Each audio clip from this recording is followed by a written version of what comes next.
మీరు హిందూ ఇతరులని టీటీడీ బోర్డులో చేర్చారు. మీకంటే గొప్ప హిందువులమే నా పేరే వెంకటేశ్వర రెడ్డి, నా పేరే వెంకటేశ్వర రెడ్డి. మీకంటే గొప్ప వ్యక్తులమే, మీకంటే గొప్ప హిందువులమే. ఫస్ట్ మీరు ఏం చర్యలు తీసుకున్నారు, ఏం చర్యలు తీసుకోబోతున్నారు, ఎప్పటిలోపు తీసుకుంటారు అది చెప్పండి. తీసుకుంటామండి, మేము తీసుకుంటే అంటే ఊరికి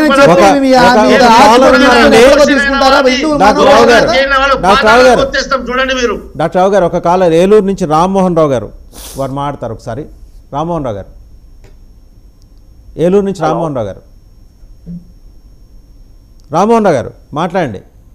హలో మాట్లాడండి రామ్మోహన్ గారు, మాట్లాడండి, వినిపిస్తుంది. రామ్మోహన్ గారు మాట్లాడండి. రామ్మోహన్ ఏలూరు నుంచి అండి. చెప్పండి, వినిపిస్తోంది, చెప్పండి. హలో వినిపిస్తోందండి, చెప్పండి. వినిపిస్తోందండి, చెప్పండి. వినిపిస్తోంది రామ్మోహన్ గారు, చెప్పండి. ఇప్పుడు మాట్లాడితే అరెస్ట్ చేయండి, అది చేయండి అని వెంకటేశ్వర రెడ్డి గారు అంటున్నారు కదా. అలాంటప్పుడు వాళ్ళు భూమా కరుణాకర్ రెడ్డి అని ఎస్వి సుబ్బారెడ్డి గారు మరి కోర్టుకి ఎందుకు వెళ్ళలేదండి? దాని మీద మాట్లాడదాకి ఆయన కోర్టుకి వెళ్ళి స్టే కోసం ఎందుకు వెళ్ళారు? అది వెళ్ళకూడదు కదా. మరి దాని మీద కోర్టుకి ఏం వెళ్ళలేదు. చంద్రబాబు నాయుడు గారు ఇచ్చిన స్టేట్మెంట్ మీద ఎవరు కోర్టుకి వెళ్ళలేదండి. ఆయన అరెస్ట్ చేయమనే చెప్తున్నాం. ఇప్పుడు మేము కూడా, వాళ్ళు కూడా చర్యలు తీసుకోమనే చెప్తున్నారు. మీ పార్టీ ఇండికేటెడ్ చూసుకోవాలంటే నిజాయితీ నిరూపించుకోవాలన్నప్పుడు ముందస్తు బెయిల్ కోసం మేము నిరూపించుకునేదండి. పరిపాలనలో మీరుండి మీరు నిరూపించరా? ఆరోపణ వేసి వదిలేస్తారా ఏంటి? పరిపాలనలో ఉన్నప్పుడు మీరు నిరూపించరా? మీరు పని చేయరా? మీరు చర్యలు తీసుకోరా?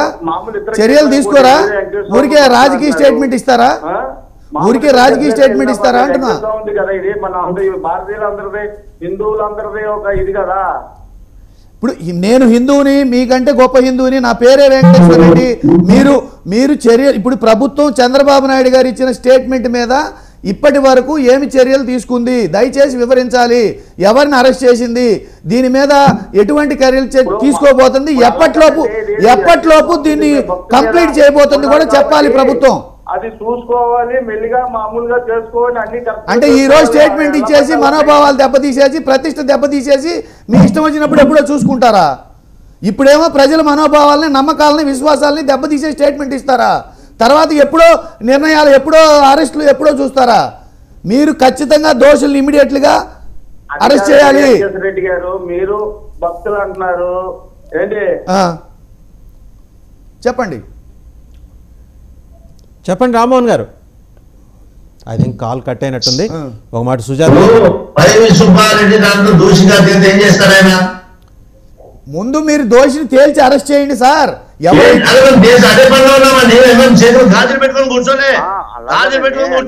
ఎప్పుడు స్టేట్మెంట్ ఇస్తారు, ఎన్ని రోజులు సమయం పడుతుంది చెప్పండి. ఇప్పటి వరకు ఏం చేస్తున్నారు? నేను అనేది అదేనండి. కేంద్ర ప్రభుత్వం కూడా విచారణ జరపడుతుంది. ఇప్పటి వరకు మీరు ఏమేమి చర్యలు తీసుకున్నారు, ఎప్పటిలోపు ఇది కంప్లీట్ చేస్తారు అది చెప్పండి. రైట్ సుజాత గారు మాట్లాడకండి. సుజాత గారు మాట్లాడారు. వచ్చినాకనే దానికి బయట చెప్పడం జరుగుతుంది. నా ఉద్దేశం ప్రకారం భక్తుడిగా అంతటి నేరం చేసినండి స్పాన్ ఆఫ్ సెకండ్స్ లో అరెస్ట్ చేయాలి. రైట్ డాక్టర్ రావు గారు ఒక మాట సుజాత గారు మాట్లాడతారు. సుజాత గారు, సో చూసారు కదా కాలర్స్ నుంచి కూడా తీవ్రమైన స్పందన వస్తుంది. భక్తులు ఎక్కువ మంది జరిగిన సంఘటన, జరుగుతున్న వ్యవహారాల మీద తీవ్రంగా ఆందోళన వ్యక్తం చేస్తున్నారు. 5 కేంద్ర మంత్రులు రియాక్ట్ అయ్యారు. సో గవర్నమెంట్ ఆఫ్ ఇండియా కూడా చాలా సీరియస్గా ఉంది. అంటే ఆలయాల్లో ఇలాంటి ప్రసాదాల కాంట్రాక్ట్లు ఇచ్చేప్పుడు యాంటిసిడెంట్స్ వెరిఫికేషన్ చేసుకోవడం అనేది జరగాల్సిన ప్రక్రియ. దానికి ఒక ప్రోటోకాల్ ఉంటుంది. ఆ ప్రోటోకాల్ వైలేషన్ జరిగిందని ఇవాళ మరి ఈఓ గారు చెప్పిన దాన్ని బట్టి తెలుస్తుంది. అంటే గడిచిన 5 ఏళ్లలో అసలు వ్యవస్థలు పనిచేయనప్పుడు మరి ప్రధాన ప్రతిపక్షంగా ఉన్న తెలుగుదేశం కానీ, లేకపోతే అప్పటికి మీరు చట్టసభలో లేరు, బట్ స్టిల్ ప్రజల్లో ఉన్నారు మీరు కానీ ఈ అంశాలు ఎప్పటి నుంచో తెర మీదకి వస్తుంటే ఇవాళే హఠాత్తుగా ఎందుకు తెర మీదకి తీసుకొస్తున్నారు అనే అంశం సోషల్ మీడియాలో అడుగుతున్నారండి.